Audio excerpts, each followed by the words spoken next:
सबसे बड़ी मंदी आने वाली है, मार्केट क्रैश होने वाला है। ये मैं नहीं बोल रहा हूं, ये बड़े बड़े ब्रोकरेज हाउसेस बोल रहे हैं, जैसे कि गोल्डमैन सैक्स बोल रहा है, उसके साथ साथ मैक्वेरी बोल रहा है। उनका मानना यह है कि एक मंदी आ सकती है। इस मंदी की वजह से ये जो मंदी आने वाली है ना, ये ग्लोबली आ सकती है।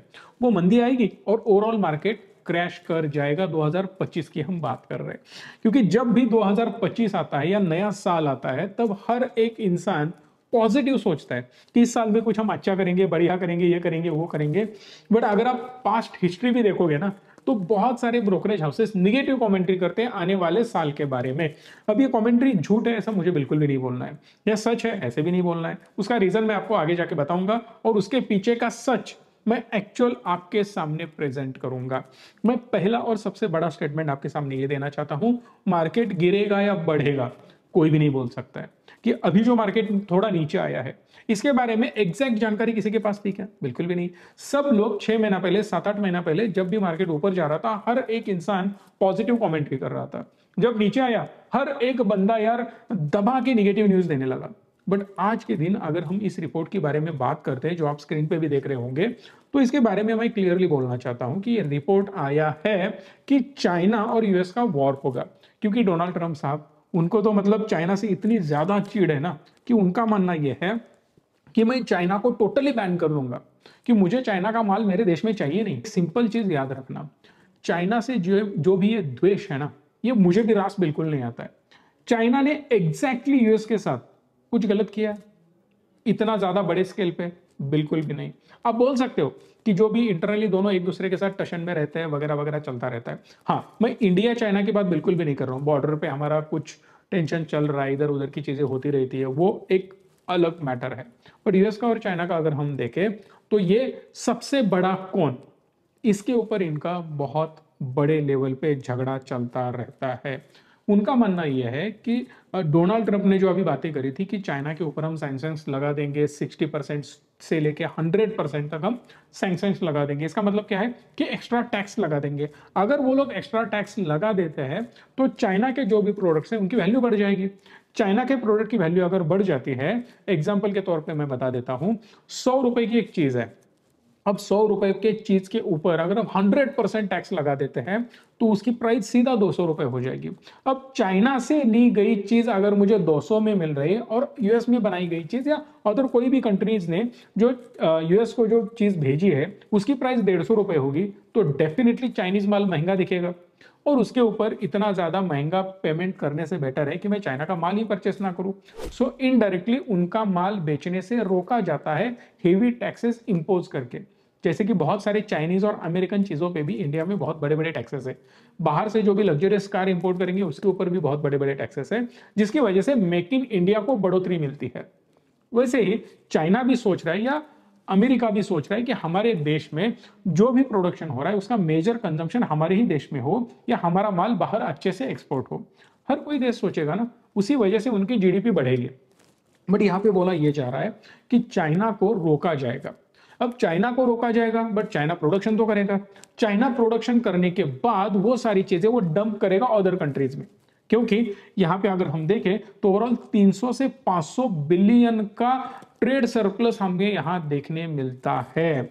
अब ये जो भी ट्रेड डेफिसिट है, इसको टेक्निकल लैंग्वेज में ट्रेड डेफिसिट बोला जाता है, बट होता यह है कि ट्रेड सरप्लस होता है।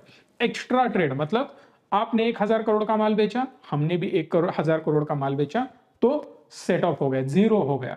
बट आपने 1,000 करोड़ का बेचा और मैंने 1,500 करोड़ का बेचा। इसका मतलब क्या है? 500 करोड़ एक्स्ट्रा हमने आपको सप्लाई किया, विच इज ट्रेड डेफिसिट। इसका मतलब चाइना बहुत ज्यादा माल देता है यूएस को एज कंपेयर टू जो इंपोर्ट होता है। जैसे उन्होंने अनाउंसमेंट करी, चाइना ने भी उन पे सैंक्शंस लगाना शुरू किया। उनका भी जो भी एप्पल हो या अदर जो भी कंपनीज हो, उनके ऊपर इन्होंने हेवी पेनल्टी इंपोज कर रखी है। चिप्स की कंपनी पे हेवी पेनल्टी लगा रखी है, टैक्सेस लगा रखे हैं, जिसका मतलब यह है कि आप अगर परेशान करोगे तो हम भी करेंगे। सिंपल लॉजिक पे वो दोनों चल रहे हैं। अब अगर चाइना ये हमारे देशों में सारी चीजें डंप करना शुरू कर दे, तो डिफरेंस ये आएगा कि हमारे यहाँ जो भी मैन्युफैक्चरर्स है, उनकी प्राइस और चाइना की प्राइस बहुत ज्यादा डिफरेंस आएगा, क्योंकि चाइना सस्ता माल बेचेगा। दैट्स वाई हमारे इकोनॉमी पे प्रेशर आ सकता है, और ये इसका प्रॉब्लम ग्लोबली हो सकता है। ऐसे अभी बोला जा रहा है। अगर ऐसे होता है तो India is a emerging country. यहाँ पे दिक्कत ये आ जाएगी कि जो भी इंडियन मैन्युफैक्चरर्स है वो प्रेशर में आ जाएंगे, और इस चीज से डेफिनेटली यूएस भी प्रेशर में आएगा, चाइना भी आएगा। बट तुमको भी ले डूबेंगे सनम, सिंपल लॉजिक है, हम अकेले मरेंगे नहीं।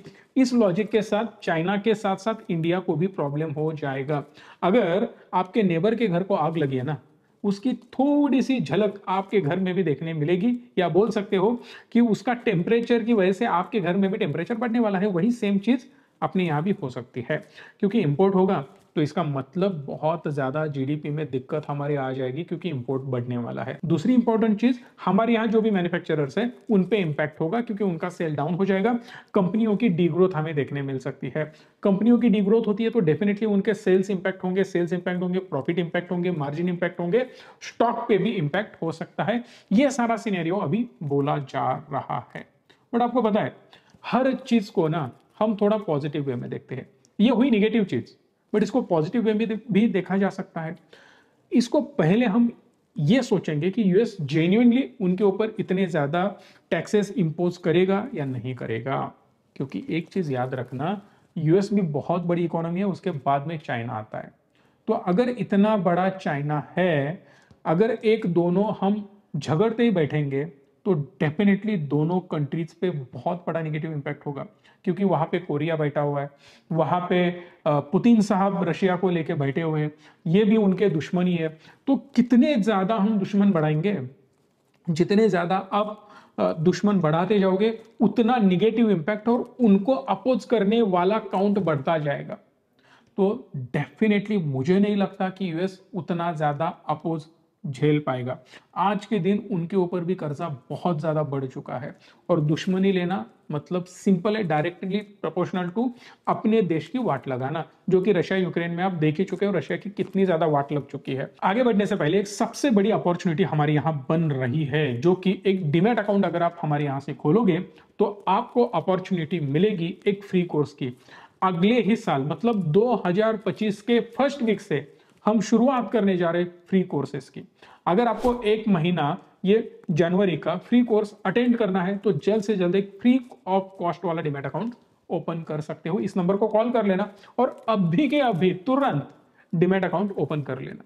उसी यूक्रेन को जो भी बढ़ावा दे रहा था वो यूएसई था, यूएसई सपोर्ट कर रहा था, इसीलिए रशिया भी बहुत ज्यादा उनके अपोज में है।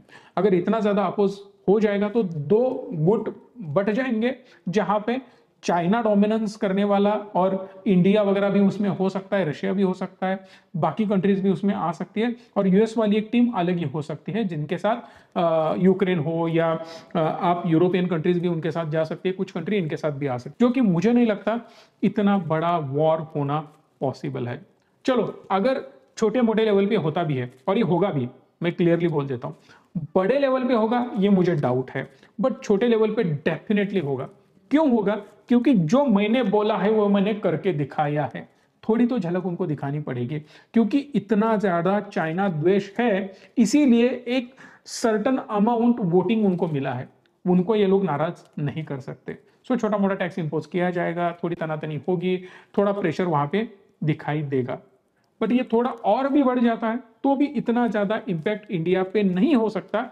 क्योंकि अगर इंडिया फ्रंट फुट पे आके बोल देता है चाइना को कि हमारे यहाँ डंप नहीं करना है, करोगे भाई साहब हम सीधा ड्यूटी बढ़ा देंगे, तुम्हारी और ज्यादा वाट लगाने में हम और एक स्टेप आगे आ जाएंगे, तो चाइना वहां पे थोड़ा सावधानी के साथ काम कर सकता है। तो ये सारी चीजें कहां पे निर्भर करेगी? हमारे पॉलिटिक्स पे, हमारे एक्चुअली सरकार पे। सरकार अगर अच्छे डिसीजंस लेती है तो डेफिनेटली हम इसमें पॉजिटिवली आगे बढ़ सकते हैं। अब आता हूं पॉजिटिवली क्यों? क्योंकि जो भी हम रिसर्च करते हैं ना, जिस लेवल पे हम आपके साथ बातें करते हैं, उसके पीछे बहुत तगड़ा रिसर्च होता है, बहुत सारी चीजें होती है। रोज 24 घंटा हम यही काम करते रहते हैं, so that we will know कि किस प्रकार से मार्केट में किस चीज का इंपैक्ट होने वाला है। सो इसीलिए जो भी आप कॉल करते हो ना, रिचमी प्लेटफॉर्म पे जाके इन्वेस्टमेंट करते हो, वहां पे अच्छा खासा आप आपका अमाउंट डालते हो, तो उसको जो रिटर्न मिलता है उसके पीछे हमारा इतना सारा मेहनत, इतना सारा नॉलेज लगा हुआ है। समझ जाना कि मार्केट में अगर हम पॉजिटिवली इसको देखना चाहते हैं तो हो यह सकता है कि चाइना +1 वो यहां पे इंपैक्ट करेगा। कैसे इंपैक्ट करेगा? क्योंकि चाइना को तो बैन किया उन्होंने, चाइना का माल इंडिया में भी हमने आने से रोक दिया। अब अमेरिका को डिमांड आने वाली है, क्योंकि जो गैप आएगा, माल तो चाहिए ना, हर चीज खुद प्रोड्यूस नहीं कर सकते। जहां पे जो प्रोड्यूस होता है बढ़िया होता है, वहां से इंपोर्ट आपको करना ही करना होगा। अगर चाइना भी नहीं हो रहा है तो इंडिया से करना होगा। कौन कौन सी चीजें हो सकती है? इलेक्ट्रॉनिक्स, इलेक्ट्रिकल प्रोडक्ट इंडिया से ही जा सकते हैं, क्योंकि यहाँ पे बहुत बड़ा हब बन रहा है। 4-5 स्टॉक हमने ऑलरेडी कवर करे, वहां पे आप जाके देख सकते हो कि मल्टीपल टाइम्स मैंने बोल रखा है कि इलेक्ट्रॉनिक्स चिप मैन्युफैक्चरिंग में भी इंडिया अब बहुत अच्छे लेवल पे काम कर सकता है। Green energy related product, solar related product India से बहुत अच्छा लेवल पे यहाँ से एक्सपोर्ट हो सकते हैं। उसके साथ साथ ऑर्गेनिक्स, केमिकल आप बोल सकते हो, तो केमिकल सेक्टर में भी अच्छी खासी ग्रोथ हमें दिख सकती है। ऑटोमोबाइल, ऑटोमोबाइल के स्पेयर पार्ट्स, वहां पे भी हमें ग्रोथ दिख सकती है, या ऑटो एंसिलरीज आप बोल सकते हो। टेक्सटाइल अपीयरल्स में भी हमें ग्रोथ दिख सकती है, टॉयज में, फर्नीचर्स में, उसके साथ साथ होम अपीयरल्स, फुटवेयर, ये सारे प्रोडक्ट में ना इंडिया थोड़ा बेटर है। अब आईटी का नाम क्यों नहीं लिया मैंने? आईटी ऑलरेडी बढ़िया कर रहा है, अब उसमें कंपटीशन हमारा चाइना के साथ बिल्कुल भी नहीं है, क्योंकि इंडिया बढ़िया लेवल पे आईटी पे काम कर रहा है, क्योंकि हमारे यहाँ से जो मैन पावर जा रही है वो बहुत नेक्स्ट लेवल पे वहां पे काम कर रही है। और उसके साथ साथ इंडियन आईटी कंपनीज भी मेजर रेवेन्यू जनरेट करती है अमेरिका के साथ में। सो दैट मुझे नहीं लगता कि इसका इतना तगड़ा इंपैक्ट इंडिया पे होना चाहिए। बट एक चीज है, ग्लोबल क्यूज खराब है, ग्लोबली मार्केट प्रेशर में है और इंडिया बड़ा परफॉर्म कर रहा है और तगड़े लेवल पे ग्रो कर रहा है, ये नहीं होगा, ये याद रखना। उससे आगे इंपॉर्टेंट चीज ये आती है कि market is a long term game. अगले महीने में मार्केट गिरेगा इसीलिए मैं सब कुछ बेच के बैठ गया, ऐसा नहीं होता है भाई साहब। अगर आप मार्केट में जेन्युइनली इन्वेस्ट करना चाहते हो, जो भी हमारे क्लाइंट से आज तक हम सबको एक ही चीज बोलते हैं, अगर आप मार्केट में आना चाहते हो ना, तो वेल्थ बिल्ड करने में फोकस करना, वेल्थ मल्टीप्लाई करने पे फोकस करना। मैंने 1 लाख इन्वेस्ट किया, 1.5 लाख हो गया, 2 लाख हो गया, मैंने बेच के निकल दिया, सारा पैसा खा के खत्म किया, कोई फायदा नहीं है। 1 लाख का 10 लाख होना चाहिए, 20 लाख होना चाहिए। तो जब भी अमाउंट बढ़ती है, 1 लाख का 5 लाख हुआ, 7 लाख हुआ, 10 लाख हुआ, मैंने 1, 2, 3 लाख जो भी चाहिए मैंने निकाल लिए, और उसको बढ़ाने में मैंने हेल्प करी, उसको और ज्यादा बढ़ाया और बड़ी अमाउंट में बनाता गया। ये सबसे ज्यादा इंपॉर्टेंट चीज है। अगर आप छोटे छोटे अमाउंट में छोटे छोटे रिटर्न देके निकल गए, कोई फायदा नहीं, उससे बेटर है फिक्स डिपॉजिट करो, एफडी करो, बैंक में पैसा रखो।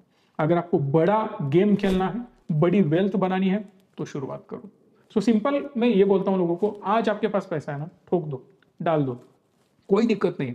चलो 2025 में ये लोग बोल रहे हैं ना 10% मार्केट गिरेगा, 10% का मतलब समझ रहे हो आप कितना गिरेगा? 24,000 पे मार्केट है, 25,000 पे मार्केट है, 30,000 पे गया समझो, 2-3 हजार पॉइंट से नीचे आएगा, आने दो, कोई बड़ा फर्क नहीं पड़ता है। अरे 10% माल सस्ता मिला ना, उठा लो। होता यह है मार्केट में, अगर आप देखो तो 20%, 30%, 50%, 100%, 200% रिटर्न मिलते हैं। वो मिलने के बाद अगर 10% वो नीचे भी आ जाता है या 20% भी आ जाता है, कोई घंटा फर्क पड़ने वाला है थोड़ी, क्योंकि जब तक आप बुकिंग नहीं करोगे, एग्जिट नहीं करोगे, तब तक आपको प्रॉफिट या लॉस बिल्कुल नहीं होने वाला। सिंपल लॉजिक है। तो डरने वाली यहां पे कोई भी बात नहीं है, ऐसे मुझे पर्सनली लगता है। और जब भी मार्केट नीचे आए, please consider it as a opportunity. अगर हम उसको, मार्केट गिर गया निकलो बाहर, ये मत सोचो। और अगर आप पॉजिटिवली इसको लेते हो तो डेफिनेटली मार्केट आपको पैसा बना के दे देता है। सिर्फ इन्वेस्टमेंट सही होनी चाहिए और सही पर्सन के थ्रू होनी चाहिए।